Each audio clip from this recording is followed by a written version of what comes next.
I almost lost $1 million worth of PlayStations to US Customs and Border Patrol. We thought we would just be able to show up to the border, tell them what we were doing, and go on through.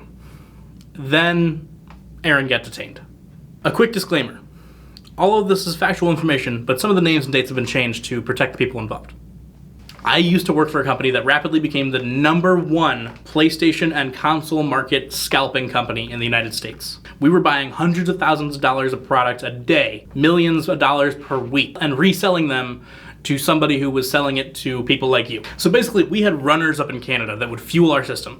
Many of them would individually ship us their product directly from Canada in, UPS or FedEx, in 1 or 2 consoles per package. It would be brand new retail packaging consoles. I'm talking Nintendo Switch, I'm talking PlayStation 5, I'm talking PlayStation 4 because those were in demand. Xbox Series X, Xbox Series S. We were doing disc and digital PlayStations, whatever we could get our hands on. We were shipping all these products to Missouri. And in Missouri, it was my job to take all the product out of the pack, load them all up into pallets, and then we were shipping them to the East Coast or the West Coast. The problem was it was stupid expensive to do all this repacking and pallet and freight shipping to the East Coast. So ultimately we decided, why don't we just load it all up into a truck, drive it across the border, and drive it ourselves to the buyer. So we decided maybe let's try aggregating all the product in Canada that we were getting from there, load it onto one truck, and drive it across the border. We would just have our partners meet in Canada, load them all up, have my guy Aaron from Toronto drive it across the border. Seemed like a simple idea. We thought it would be okay if we just had him show up to the border, explain his business and his intent,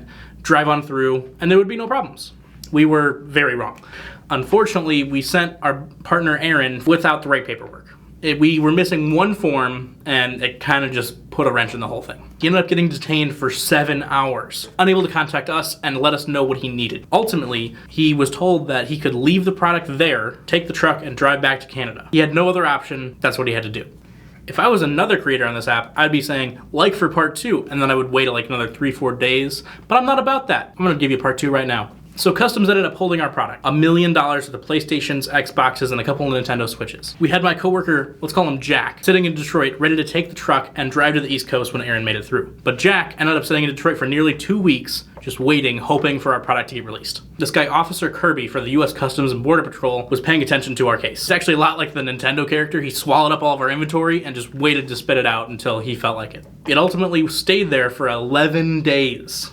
Before we got the call that we had permission to take it out. Now, all we had to do was go pick it up. So it was a Tuesday afternoon when we got the call. It was gonna be available Wednesday afternoon. So I booked a flight from St. Louis to Michigan, took off Wednesday morning, flew up there and met with Jack, and we picked up an unnamed rental truck to haul our cargo. We arrived at the border in a 26-foot box truck and went inside and presented them with all of our paperwork. Jack went in, I stayed in the truck. He waited for about an hour for them to ultimately say, okay, fine, we'll release it. Turns out Officer Kirby wasn't really happy about it. He didn't like what we were doing. But we were able to prove to the government that we were legit, at least as much as we needed to be to get the product out, and Officer Kirby had no choice but to set us free. So we spent 4 hours manually loading the 1,200 consoles into the truck. We barely made it all fit. I mean, we were shoving stuff in, and we had stuff in the cab, we had stuff in the entire box truck, but we just barely made it work. And then myself and Jack drove over the night. We drove south from Detroit and then east from Ohio across Pennsylvania, Jersey, and ultimately to Long Island, New York. That's where our buyer was. We had to drive this truck across Manhattan